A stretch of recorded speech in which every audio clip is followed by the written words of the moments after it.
एक ऐसा रहस्य जिसको जानने के बाद आपके पोर्टफोलियो में लग जाएंगे 4 चांद। हेलो फ्रेंड्स, मैं श्रुति वेलकम करती हूँ आप सबका on my channel Optigrow financials.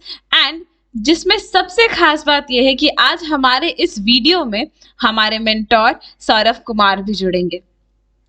ये जो टर्म हमारा है, मार्केट साइकिल के दो नए हाई और लो के बीच के जो समय होते हैं उसे ही कहा जा सकता है। और अगर मैं बात करूं कि क्यों ये जो रहस्य है मार्केट साइकिल का जानना बहुत ज़रूरी है, क्योंकि बहुत से लोग इसका फ्यूचर गोल नहीं जानते। तो मैं समझती हूं कि हमने आज का जो तरीका सोचा है अपने व्यूअर्स को समझाने का, ये सबसे बेस्ट तरीका है हमारे व्यूअर्स के लिए, जिससे वो इन 4 स्टेजेस या कह सकते हैं मार्केट के वो सबसे ज़रूरी रहस्य, जैसा मैंने शुरुआत में भी कहा, इन 4 रहस्यों को जानने के बारे में आपको एक ही लाभ होगा, और जो कि बहुत बड़ा लाभ होगा वो होगा कि आप मार्केट बिहेवियर को समझ जाएंगे। और जो मार्केट के बिहेवियर को समझता है, जितने अच्छे से समझता है, वो मार्केट के लिए उतना ही पक्का तैयार हो जाता है। तो आइए अपनी वीडियो को शुरू करते हैं। But before starting my video, मैं चाहूंगी कि हमारे जो भी व्यूअर्स इस चैनल पे नए हैं, सबसे पहले वो हमारे चैनल को सब्सक्राइब कर ले और बेल आइकन पे प्रेस कर ले, ताकि उन्हें हमारे लाइव अपडेट्स मिलते रहें। और साथ ही साथ, जैसा कि मैंने शुरू में ही अपने वीडियो में बताया फ्रेंड्स आप सबको, कि ये जो वीडियो है ये एक जॉइंट सेशन है, जहाँ पे अपना मैजिक दिखाने सौरभ सर आएंगे और आपको जीवन शैली से स्टेजेस ऑफ मार्केट जोड़ कर दिखाएंगे। क्यों सर, मैं सही कह रही हूँ? Let's welcome mister Saurabh Kumar. सबसे पहले मैं थैंक यू बोलूँगा श्रुति को। और हाँ, बिल्कुल सही कहा आपने। आज हम लोग कोशिश करेंगे कि हम लोग मार्केट की लाइफ साइकिल को, स्टॉक मार्केट के स्टेज को अपने जीवन के स्टेज के साथ तुलना करके देखेंगे कि क्या हमारे जीवन शैली के साथ स्टॉक मार्केट का शैली, हमारे कार्य करने के शैली के साथ स्टॉक मार्केट का शैली मिलता है, क्या कोई सिमिलरिटी है। अगर वो सिमिलरिटी है, अगर आप एक सही एग्जाम्पल के साथ अगर स्टेजेस को समझते हैं, तो आप एक लंबा समय तक उसको, वो आपके दिमाग में रहता है। और अगर आप उसको फॉलो करते हैं तो ज़रूर जो हमारा जो आज का जो विषय था कि आपके पोर्टफोलियो पे 4 चांद लगा सकता है, तो बिल्कुल ही 4 चांद लगा सकता है। Yes sir. तो सबसे पहले मैं एक चीज कहना चाहूंगी। एक कोट है सर जो मेरे दिमाग में आया, कि हम लोग हवा जो है, wind, we can not direct the wind but we can adjust the sail. मतलब जब हम किसी नाव पे रहते हैं तो हम वहाँ हवा का दिशा नहीं बदल सकते हैं, पर हम क्या बदल सकते हैं? अपने सेल करने का तरीका बदल सकते हैं। तो इसी कंसेप्ट के साथ आज मैं ये अपनी वीडियो शुरू करने जाती हूँ। होप सो कि आप सबको ये वीडियो बिल्कुल अटैचेबल लगेगी, आप जुड़ पाएंगे हमारे वीडियो से और समझ सकेंगे। तो चलिए शुरुआत करते हैं वीडियो की। सबसे पहला टर्म जो है 4 स्टेजेस ऑफ स्टॉक मार्केट की, अगर मैं बात करूं तो मैंने सोचा क्यों ना आपको एक सिंपल से चार्ट के थ्रू मैं ये समझाने की कोशिश करूं। वैसे अगर मैं सच बताऊं तो मुझे ज़रूरत नहीं है कि अगर आप इस चार्ट को देख रहे हैं तो आपको समझाने की ज़रूरत पड़े, लेकिन अगर आप ट्रेडिंग करते हैं तो आपको ज़रूर पता होगा कि एक फेज आता है जहाँ पे मार्केट कंसोलिडेशन होता है सपोर्ट पे। उसको जैसा कि आप देख सकते हैं यहाँ पे एक्यूमुलेशन कहा जा रहा है। जब वो आगे बढ़ता है तो उसको मार्कअप स्टेज, फिर वापस एक स्टेज आता है जिसको डिस्ट्रीब्यूशन कहते हैं, जो वापस एक कंसोलिडेशन का ही स्टेज होता है, बट वो रेजिस्टेंस पे होता है। और फिर आता है मार्कडाउन, यानी जिसे हम लोग डिक्लाइनिंग फेज भी कहते हैं। तो मैं ये समझती हूँ कि मैं इसको अभी ना डिस्क्राइब कर कर सर के साथ एक अच्छे से अच्छे एग्जाम्पल के साथ आप सबको समझाऊं, जिससे आप लोग ज़्यादा से ज़्यादा रिलाई कर पाए, समझ पाए कि हाँ, जो आपकी स्पीकर श्रुति या जो भी हमारे मेंटोर सौरभ आपको समझाते हैं, क्या वो सही है या गलत। तो आइए सबसे पहले हम एक्यूमुलेशन फेज पे आते हैं कि एक्यूमुलेशन फेज है क्या। तो अगर मैं एक्यूमुलेशन स्टेज की बात करूं तो जैसा कि इस पर्टिकुलर फोटो से भी आपको क्लियर हो रहा है, और अब मैं जो समझाऊंगी, एक्यूमुलेशन फेज एक ऐसा समय होता है जहां पे एक्यूमुलेशन का सीधा मतलब होता है किसी चीज को बहुत देर तक सहेज कर रखना खुद के पास। बटोरने जैसी चीज जो कहते हैं ना, उसको कलेक्ट डाउन करना एक्यूमुलेशन होता है। एक्यूमुलेशन एक ऐसा समय होता है कि जब मार्केट जो है हमारा, यानी जो ट्रेंड खत्म हुआ है, यानी डाउन ट्रेंड से एक ऐसा समय आता है कि मार्केट डाउन ट्रेंड से नीचे आकर अब एक जगह पे कुछ दिनों के लिए कंसोलिडेट करता है, कांस्टेंट रहता है और मार्केट उसी दर दर चलता है। और इसके बाद एक समय आता है, मतलब हमारे जो बायर्स होते हैं उनको एक होप होता है कि यहाँ पे जो मार्केट इतने दिनों तक सरवाइव कर रहा है, मार्केट अब इसके बाद कुछ दिनों में एक अप ट्रेंड की ओर जाएगा। क्या मेरे व्यूअर्स समझ पाए हैं एक्यूमुलेशन फेज को? अगर नहीं समझ पा रहे हैं तो हाँ, जैसा मैंने बताया था अपनी वीडियो में कि एग्जाम्पल के थ्रू हमारे मेंटोर आपको ज्यादा से ज्यादा समझाने की कोशिश करेंगे। ये तो मेरा डेफिनेशन था सर, ये मेरी थ्योरी थी एक्यूमुलेशन के लिए। सर आप कैसे समझाएंगे हमारे व्यूअर्स को? मेरे समझ से एकुमुलेशन एक ऐसा स्टेज है जिसमें लंबे समय तक स्टॉक, जैसा आपने भी बताया कि लंबे समय तक स्टॉक एक सीमित दायरे में, मतलब एक सपोर्ट और रेसिस्टेंस, एक छोटा एक सपोर्ट और रेसिस्टेंस हम अगर बनाते हैं और लंबे टाइम फ्रेम पे इस पे लगे काम करते हैं, तो हम लोग देखेंगे कि लंबे समय तक एक सीमित दायरे में स्टॉक अप डाउन कर रहा है, मतलब अपने सपोर्ट एंड रेसिस्टेंस के बीच में ही, लेकिन उसका ब्रेकआउट नहीं हो रहा है। तो अगर मैं इसे दूसरी तरीके से बात करूं तो मैं ये भी बोल सकता हूं कि एकुमुलेशन एक ऐसा स्टेज है जहां स्टॉक उड़ने के लिए तैयार हो रहा है। अगर आप अपने ज़िंदगी की अपने लाइफ के एग्जांपल के साथ इस फेज को अगर समझना चाहो तो हर इंसान के जीवन में उतार चढ़ाव भरा समय आता है। एक समय ऐसा आता है ना कि जब आपके जीवन में काफ़ी आप कठिनाई से गुजर रहे हो और पूरे समय से आप बहुत लंबे समय तक आपका जो टाइम है ना खराब चल रहा है, आप उबर नहीं पा रहे हो और मेहनत, लेकिन आप अपने मेहनत को कंटिन्यू किए जा रहे हो।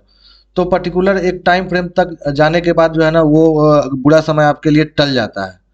तो इसी जो बुरा जो समय आपका है, जिस समय आप कंसोलिडेट हो चुके हो, आपका दिमाग काम नहीं कर रहा, आप एक ही जगह पर आप अपने लाइफ को अस्थिर समझ रहे हो, वो जो स्टेज है ना उसको हम लोग एक्युमुलेशन स्टेज कहते हैं। शेयर मार्केट में भी एक समय आता है, अगर कोई स्टॉक अपना लिस्टिंग होता है और लिस्टिंग के बाद आप देखते हैं कि वो 5 साल 10 साल 15 साल के टाइम फ्रेम पे एकदम छोटा सा मूवमेंट 100-150 के मूवमेंट पे अप डाउन कर रहा है, तो उस स्टेज को हम लोग बोलते हैं एक्युमुलेशन। अगर मैं एग्जांपल की बात करूं, अगर मैं एग्जांपल से आपको दिखाने की कोशिश करूं कि क्या है एक्युमुलेशन, तो मैं निफ्टी 50, मैंने देखिए मंथली चार्ट पर फ्रेम पे मैंने ना निफ्टी 50 का एक चार्ट लगा रखा है।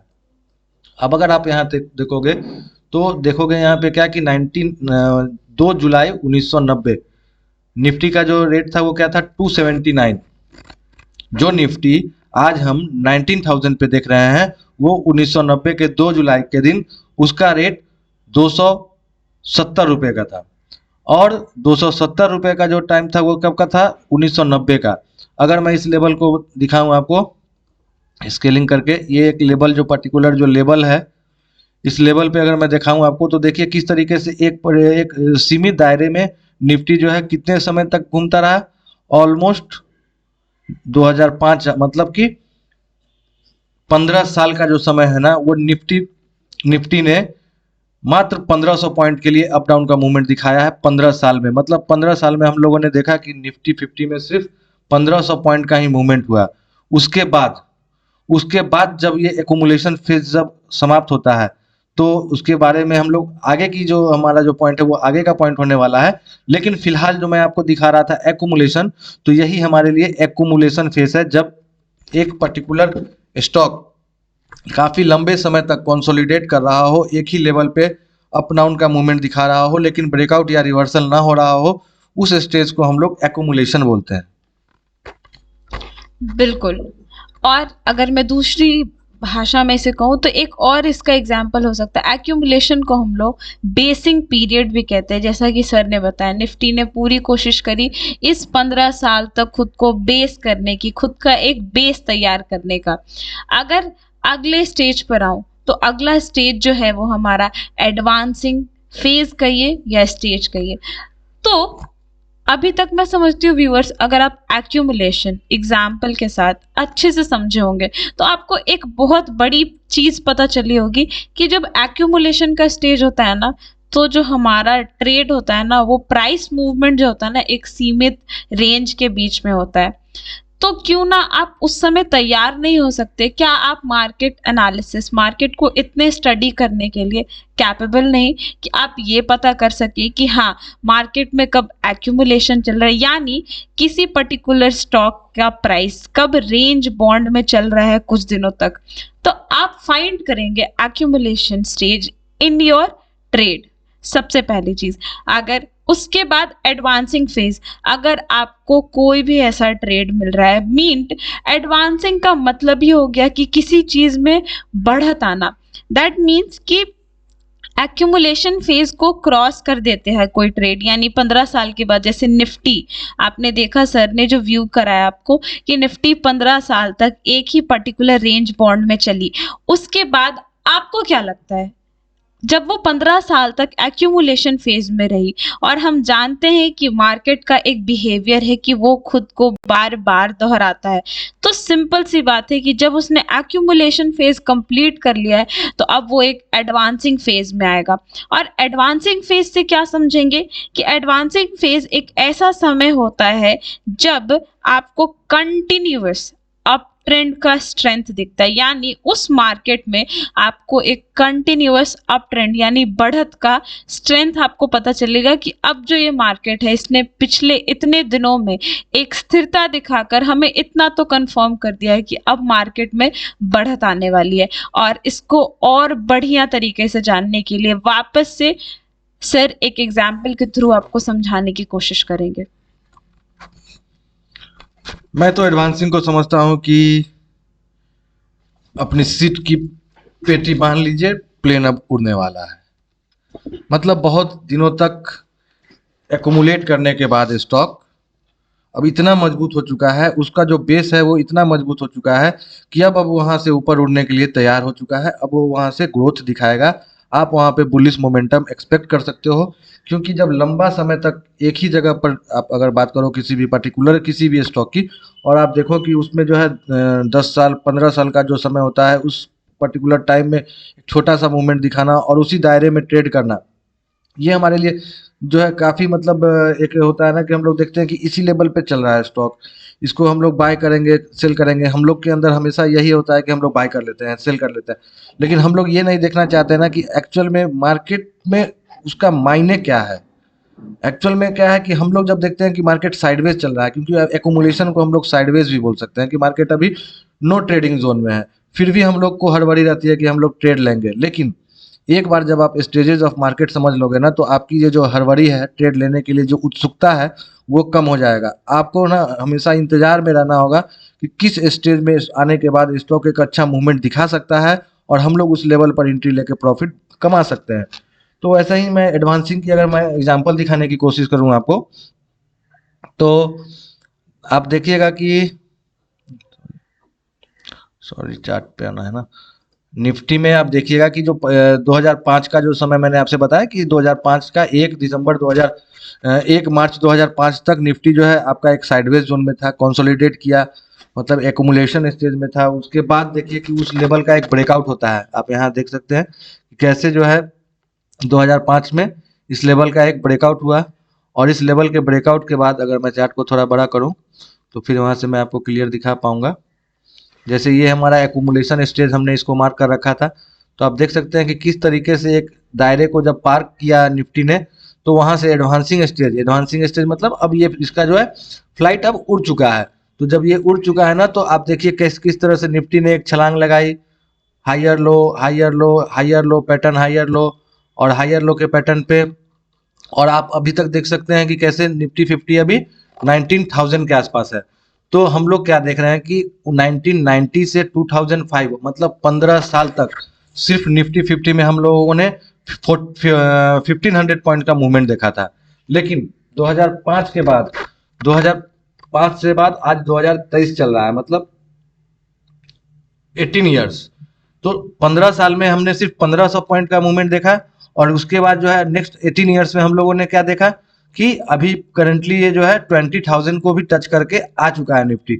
मतलब हम लोगों ने यहाँ पे 18,500 का मूवमेंट देख लिया 18 साल में, जो पिछले 15 साल में सिर्फ 1500 पॉइंट का मूवमेंट देखा था।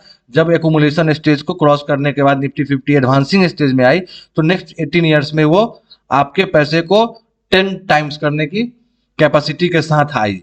तो ये क्या दिखाता है ना कि एकुमुलेशन स्टेज जब खत्म होगा, जब एडवांसिंग में हम लोग एंट्री करेंगे, तो हम लोगों को अपना ट्रेड में एकदम एंट्री लेना है। क्यों लेना है? क्योंकि अब वहां से एक तेज मूवमेंट आएगा जो हाई पैटर्न बनाते हुए ऊपर बुलिश जो है कंटिन्यूअस अपवर्ड में जाएगा और एक अच्छा बुलिश मोमेंटम लंबे समय तक दिखा सकता है।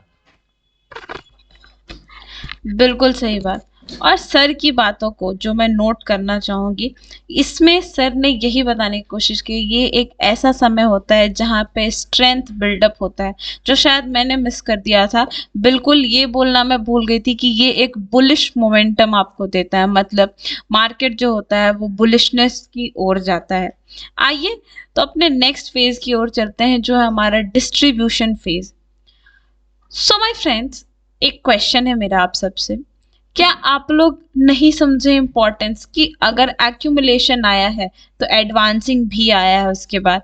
क्या एडवांसिंग हमेशा, आप अगर मार्केट में ट्रेड करते हो तो क्या आपने ऐसा देखा है कि आपका एडवांसिंग फेज कभी खत्म नहीं हुआ है? बिल्कुल हुआ है। जिस तरीके से एक्यूमुलेशन एक समय है, मार्केट में चांसेस होते हैं कि आने वाले समय में मार्केट बुलिशनेस की ओर ले जाएगा मार्केट को कंसोलिडेशन के साथ सपोर्ट पे बनकर। उसी तरीके से अगर मैं डिस्ट्रीब्यूशन फेज की बात करूं तो डिस्ट्रीब्यूशन फेज भी आपके लिए वही पर्टिकुलर सिनेरियो है जहां पे मार्केट वापस से कंसोलिडेट करता है, बट आपके एक दूसरे एंड पे, यानी सपोर्ट पे नहीं, रेजिस्टेंस पे, यानी टॉप पे जब कोई ऐसा कंसोलिडेशन हो रहा है मार्केट में और ये एडवांसिंग के बाद आ रहा है, इसलिए ये टॉप पे कंसोलिडेशन हो रहा है कुछ दिन तक मार्केट में, जहां पे active number of buyers sellers इन करते हैं, आउट होते हैं। जब कोई ऐसा फेज आता है जब लोगों को लगना शुरू हो जाता है कि मुझे जितना प्रॉफिट करना था, या इस मार्केट के प्रीवियस रिकॉर्ड को देखते हुए मुझे जितना अब तक प्रॉफिट करना चाहिए था मैंने कर लिया है, तो अब मैं यहाँ से निकलता हूँ। या कुछ लोग समझते हैं कि ये अभी और जाएगा, तो कुछ लोग वापस से उसमें टिके रहते हैं with the nature of buying. तो इस पर्टिकुलर फेज को हम लोग डिस्ट्रीब्यूशन फेज कहते हैं। अगर मैं बात करूं सत्य की, तो यहाँ पे क्या होता है, जो हमारी सिक्योरिटीज होती है ना, वो अपना मोमेंटम खोना शुरू कर देती है। तो सर इसको एक एग्जाम्पल के साथ आप समझाने की कोशिश करेंगे? बिल्कुल। डिस्ट्रीब्यूशन के बारे में जैसा भी आपने बताया बिल्कुल सही बताया, और मुझे नहीं लगता कि मुझे अब इस बारे में आपको ज़्यादा कुछ बताने की ज़रूरत है फ्रेंड्स। तो मैं डायरेक्ट अब डिस्ट्रीब्यूशन को आपको दिखाना चाहूँगा कि डिस्ट्रीब्यूशन आखिर चार्ट पे कैसा हम लोग देख सकते हैं। जैसा कि मैडम ने आपसे बताया है कि डिस्ट्रीब्यूशन क्या है। जब आप देखेंगे कि एकुमुलेशन मतलब क्या होता है कि वहाँ पे कंसोलिडेट कर रहा है एक ही सपोर्ट रेसिस्टेंस के बीच में मार्केट लंबे समय तक, उसके बाद एडवांसिंग में जाने के बाद एक लंबा रैली दे रहा है। मतलब लंबा रैली जब जाएगा ना, तो उस समय आप देखिएगा कि बायर्स जो है अपना तेजी खोने लगते हैं। धीरे धीरे बायर अपना तेजी खोने लगते हैं, और जब बायर एक लेवल पर आने के बाद जब अपने तेजी को पूरी तरीके से खो देते हैं, तो मार्केट वहाँ फिर वापस से कंसोलिडेट करना शुरू करता है, और फिर वहाँ पर सेलर का जो है काम शुरू होता है, फिर वहाँ पर बिकवाली आती है। तो यही चीज़ हम अगर चार्ट पे देखना चाहें तो आइए हम लोग चलते हैं डायरेक्ट चार्ट पर, और आपको दिखाने की कोशिश करते हैं कि डिस्ट्रीब्यूशन फेज में कैसे मार्केट वर्क करता है।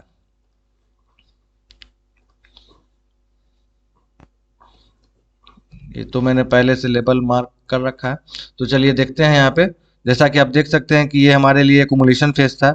एकुमुलेशन के स्टेज से निकलने के बाद जेके पेपर ने एक एडवांसिंग एज में एंट्री लिया, और अच्छा खासा एक बुलिश मोमेंटम दिखाया भी गया। और अगर आप देख सकते हैं कि अगर यहाँ पे एक अच्छे मोमेंटम के बाद अभी का जो फिलहाल का जो लेवल है, वो लेवल एक कंसोलिडेशन लेवल है। मतलब यहाँ पर एक पर्टिकुलर जोन से जेके पेपर अप डाउन का मोमेंटम बना रहा है। तो अगर इस जगह पे ज़्यादा टाइम स्पेंड करता है, मतलब 455 से 315 के रेंज में अगर जेके पेपर ज़्यादा समय स्पेंड करता है, तो इसे हम लोग बोल सकते हैं कि मंथली चार्ट पे जेके पेपर कंसोलिडेट कर रहा है। मतलब बायर अपना तेजी यहाँ पे धीरे धीरे खोते नजर आ रहा है, और किसी भी क्षण यहाँ पर जो है बिकवाली शुरू हो सकती है। तो एक्चुअली हम लोग डिस्ट्रीब्यूशन को यही समझते हैं। डिस्ट्रीब्यूशन मतलब क्या? बांटना। तो बांटना मतलब हम लोग क्या है, यहाँ पे जब भी एक फेज आएगा, जब लंबे रैली के बाद एक ऐसा फेज आएगा जहां पर प्रॉफिट बुकिंग आएगी, मतलब जो लोग ने एंट्री लिया है उनका, बहुत लोग साइकोलॉजी जो इंसान का होता है ना, वो समझने लगते हैं कि यार मैंने लिया था 200 पे, अब ये 300 चला गया, 400 चला गया, मतलब हमने जहां से सोचा था स्टॉक का प्राइस वहां से काफी ऊपर चला आया है, तो अब हमें अपना प्रॉफिट यहाँ पे बुकिंग करनी चाहिए। तो अब जब वहां पर प्रॉफिट बुकिंग जब शुरू होगी ना, तो आपकी साइकोलॉजी, मेरी साइकोलॉजी, लगभग 90% लोगों की साइकोलॉजी है ना एक साथ वर्क करता है। एक लोग जहां पर अपना ट्रेड से निकलना शुरू करते हैं ना, आप देखोगे कि वहां पे फिर ऑलमोस्ट धीरे धीरे सेलिंग का प्रेशर बढ़ना शुरू हो जाएगा, और उसी में अचानक से कोई एक बड़ा खिलाड़ी ने अपना पैसा निकाला, प्रॉफिट बुकिंग किया, और मार्केट वहां पे धराशायी हो सकता है। तो यही था हमारे लिए, जो मैं जहां तक डिस्ट्रीब्यूशन को समझता हूँ, और मैंने आपके साथ जो शेयर किया मैं वही दिखा रहा हूँ आपको कि देखिए किस तरीके से एडवांसिंग स्टेज के बाद वापस से जो मार्केट में बाहर का तेजी खोता हुआ हमें दिख रहा है, और यहाँ पे हल्का हल्का जो है कंसोलिडेट कर रहा है मार्केट। अगर मैं दूसरे किसी स्टॉक को देख लूँ तो देख सकते हैं कि अभी जो पीएफसी है, तो पीएफसी को हम लोग बोल सकते हैं कि एकुमुलेट करने के बाद अभी ये एडवांसिंग स्टेज में है। अगर इस लेवल पर अगर कंसोलिडेट करना शुरू करता है पीएफसी और इस लेवल का ब्रेकआउट नहीं करता है, हायर हाई पैटर्न का ब्रेकआउट नहीं करता है, तो इसका मतलब हम यहाँ से डिस्ट्रीब्यूशन शुरू हो चुका है, मतलब वो डिस्ट्रीब्यूटिंग फेज में आ चुका है। तो डिस्ट्रीब्यूशन के लिए मेरी तरफ से बस इतना ही। बिल्कुल सर। एक्चुअली जब वो अपने हायर एंड हाई को कंप्लीट नहीं कर पाएगा तो ऑब्वियस सी बात है मार्केट कंसोलिडेट करना शुरू कर देगा अपने रेजिस्टेंस पे, और जिससे ये बहुत अवेयर हो जाते हैं लोग और ट्रेडर्स कि हाँ मार्केट में अब बिकवाली जैसे सीन आ गए हैं, उस तरीके का सिनेरियो क्रिएट हो गया है। तो आपको पता है कि आपको क्या चूज करना है। अगर डिस्ट्रीब्यूशन आप लोग समझ पाए हो तो ऑब्वियस सी बात है आप लोग ने इतना जरूर समझ लिया होगा कि ये जो फेज डिस्ट्रीब्यूशन बीतेगा इसके बाद आने वाला समय है डिक्लाइनिंग फेज। बिल्कुल सही। ऑब्वियस सी बात है जब मार्केट में सेलिंग जैसा एटीट्यूड आ गया है, जहां पे सेलिंग सिनारियो चल रहा है, तो कुछ समय बाद वो मार्केट डिक्लाइन करना शुरू कर देगा। और अगर मैं डिक्लाइनिंग की बात करूं तो ये सिंपल सा टर्म यही बताता है कि डिक्लिनेशन मतलब मार्केट अब आपका गिरना शुरू हो रहा है, सेलिंग हो रही है, यानी मार्केट बियरिश हो रहा है। अब आपका डिसीजन क्या है कि आपने अपना प्रॉफिट बुकिंग किया डिस्ट्रीब्यूशन में या नहीं किया। बट अगर मैं समझाने की कोशिश करूँ डिक्लाइनिंग फेज, तो ये एक ऐसा समय होता है जहां पे मार्केट डाउन ट्रेंड की ओर fall and fall and fall होता है। इसके बारे में कुछ ज्यादा समझाना, आई थिंक सो ट्रेडर्स जो होते हैं वो इसके लिए बहुत ज्यादा अवेयर होते हैं। मैं बस यही चाहूंगी कि सर इसको थ्रू एन एग्जाम्पल अपने किसी सेलेक्टेड स्टॉक के थ्रू एक डिक्लाइनिंग फेज दिखाएं हमारे व्यूअर्स को, एंड जिससे वो लोग रिलेट कर पाए कि मार्केट में डिक्लाइनिंग फेज भी आता है एंड उसके बाद फिर वापस से मार्केट का ये साइकिल कंप्लीट हो जाता है और मार्केट से वापस रीन्यू होती है with the phase of accumulation. यही चक्र है मार्केट का। बिल्कुल सीधी बात, जब स्टॉक में तेजी समाप्त हो जाएगी तो स्टॉक में मंदी आएगी ही आएगी। मार्केट एक जगह कुछ देर आराम जब करता है ना, तो उसके बाद वो धीरे धीरे सुस्ती के बाद एक तेजी का मूवमेंट दिखाता है। जब मार्केट को बुलिश जाना होता है तो मार्केट धीरे धीरे सुस्ती दिखाने के बाद एक तेजी सा मूवमेंट दिखाता है। जब मार्केट को वापस से नीचे जाना होता है तो मार्केट फिर वहां पर अपना तेजी को खोता हुआ धीरे धीरे सुस्त होता हुआ एक बार सुस्त सुस्त और ज्यादा सुस्त हो जाएगा। चलिए हम लोग एग्जाम्पल पे आते हैं। एग्जाम्पल को अगर हम लोग देखें तो आप देख सकते हैं कि किस तरीके से ये लेवल पे, तो मेरा चंबल फर्टिलाइजर की अगर मैं बात करूं तो किस तरीके से एक्यूमुलेशन के बाद एडवांसिंग में जाने के बाद आप देखिए कि ये स्टॉक काफी समय से फिर वापस से यहाँ पे डिस्ट्रीब्यूशन में नजर आया, मतलब कंसोलिडेट किया इस लेवल को।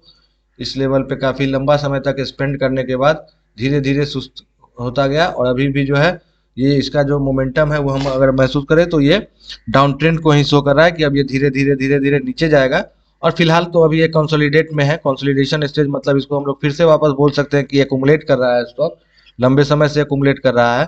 तो अगर एक्यूमुलेट करने के बाद वापस से ये थोड़ी तेजी दिखाती है तो वापस से यहाँ पर हम लोग देख सकते हैं कि एडवांसिंग भी आ सकती है। लेकिन अभी फिलहाल इसके लिए हम लोग बोल सकते हैं कि ये अभी डिक्लाइनिंग स्टेज में है, क्योंकि एक हायर हाई लगाने के बाद वहां से ये लोअर लो लगाना शुरू कर चुका है। बिल्कुल सही। और सर आपके इन सारे एग्जाम्पल से मैंने कुछ ऑब्जर्व किया है जो मैं बताना चाहूँगी। सर आपने एक दो ऐसे एग्जाम्पल दिए जिनसे मैं यही समझ पा रही हूँ, हम लोग इसको सिंपल वे में हमारे व्यूअर्स या ट्रेडर्स रिलेट कर सकते हैं। जस्ट आप लोग कभी किसी फ्लाइट में जाते हैं तो एक्यूमुलेशन फेज ऐसा फेज होता है ना, जब आपकी फ्लाइट रनवे पे चलती है, रन कर रही है, किसके लिए? एडवांसिंग फेज में जाने के लिए, यानी उड़ने के लिए तैयार होने के लिए। और जब वो उड़ जाती है, that is the phase of advancing. जब वो उड़कर एक कांस्टेंट लेवल पे आ जाती है, उसे डिस्ट्रीब्यूशन फेज कह सकते हैं। एंड ऑब्वियसली जब आपको अपने डेस्टिनेशन पर पहुंचना होगा तो उस फ्लाइट को भी खुद को डाउन करना पड़ता है ताकि आपको आपके डेस्टिनेशन तक पहुंचा सके।